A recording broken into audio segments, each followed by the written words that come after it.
Finally, my play is done! Hey, boss, come in here. Look at this. My masterwork is finally completed. It's a 3-hour epic about romance, dragons, betrayal, Hold on and... a second. Here, give that. Oh.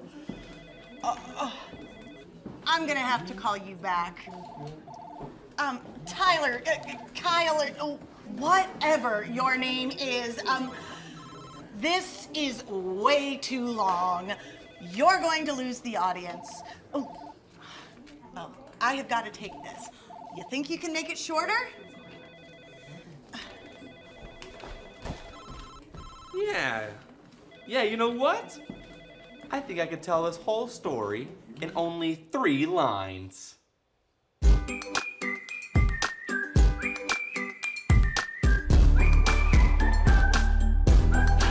Hi, I'm Kyle. And I'm Tori. We are actors, and you can be an actor too. Actors are storytellers, and today we'll practice telling a story in just 3 lines. 3 lines may not seem like enough to tell a complete story, but we don't just tell a story with our spoken lines. We can act between the lines using nonverbal communication like body language and facial expressions. To tell any story, we need to know the characters, their relationship, and the problem. So let's pretend we're 2 kids on the playground. What is our relationship and what problem are we dealing with? Maybe we're just classmates and we're fighting over the football at recess. Oh, okay. So if we're only using 3 lines, we need to communicate some of that information without words. How could we use body language to set up the scene? Maybe my character has his arms folded and he's frowning. That's a great start. This helps us know that your character is upset about something. And if my character has her hands on her hips and is also frowning, Well, then the audience will know that we're arguing about something without having to say a word. Now we can add dialogue or the lines our characters say. With the dialogue, we can continue to communicate relationship if needed and establish the problem. But we still only have 3 lines to tell the story. How will that be enough? In a scene, a line can be more than just 1 sentence. As long as a character's speech isn't interrupted, it's 1 line. When another character begins speaking, that's a new line. Okay, I get it. So my character could say, "Hey, I got here first. The football is mine to play with, and I'm not going to share." Right. Each line also has a job to do to help tell our story. The first line of your scene should establish the relationship between the characters. The second line introduces our problem. And the final line offers a solution or possible solution to the problem. Cool. I think it's time to create our own mini scenes with an activity called 3-line scenes. And action. Let's start creating our 3-line scene by brainstorming different types of relationships. Maybe you and your scene partner are related, or neighbors, or co-workers. Once you have some ideas, pick one. Let's say that you and I are siblings. Oh, okay. Now we need a problem to solve. How about one of us ate the last of the breakfast cereal? I love it. And once you've decided on your relationship and your problem, it's time to start creating your own scene. Now, Kyle and I have already written our scene, so we'll show you the scene once all together, then rewind the scene and break down what the job of each line is, as well as how we use our nonverbal techniques to tell a clear story. Are you ready? Mm-hmm. And action. Morning, sis.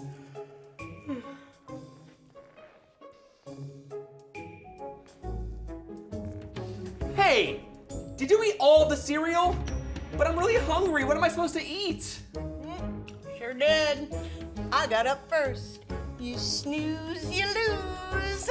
But what am I gonna have for breakfast? You know what? I'm telling Mom. Mom! And cut. And that's the end of the scene.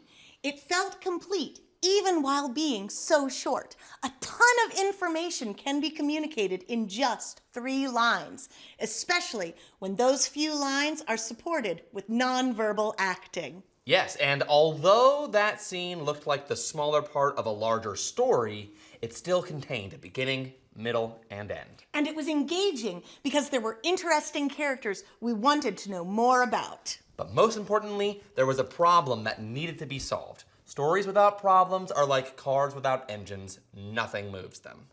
Now, we're going to show that story one more time, but this time, Kyle and I will be pausing and commenting to clarify what each line is doing and what its job is. And we'll point out the way that we communicated some information non-verbally. So, let's rewind to the top and pause as we see fit. Tori, will you do the honors? You bet.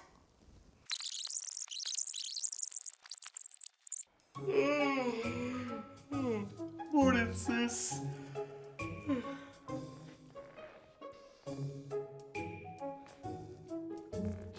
Hey! Did you eat all the cereal? But I'm really hungry. What am I supposed to eat? Pause. Now, before my character says anything, let's talk about what the job of that line was. You may have noticed that Kyle called me sis. The first line's job is to tell the audience the relationship between our characters. So our relationship is that we are siblings. That's right. And something every line should do is give you a clue about a character or the plot. My line also revealed that it's breakfast time and I'm really hungry. Yep, and you changed your voice to make it really whiny. Plus, you didn't have to say you were frustrated. You showed us by shaking that empty cereal box. Let's keep going.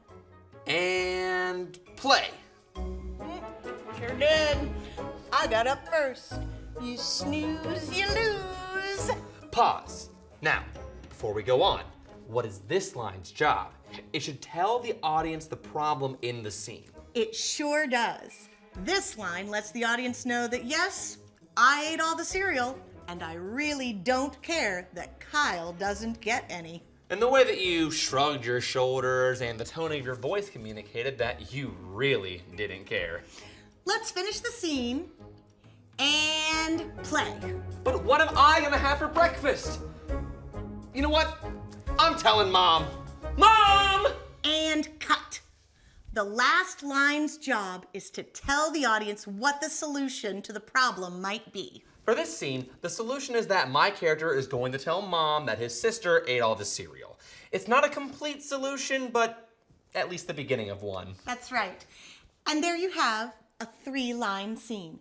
Even though it's very short, this scene tells a complete story. Now you have all the tools you need to create your very own 3-line scenes. The most important thing to remember is what each line accomplishes. The first line establishes the relationship between the two characters. The second line should introduce the problem of the scene. And the third line should show a possible solution. Use nonverbal communication between the lines to share how the characters feel and what they are doing. 3-line scenes are a fantastic way to exercise your skills in summarizing. It's a quick, engaging, and fun way to review material from other subjects. Using different topics, you could explore the relationship between atoms and the various states of matter. Or a predator versus prey relationship. You'll be surprised how much story you can fit into 3 lines. Just keep practicing And have fun.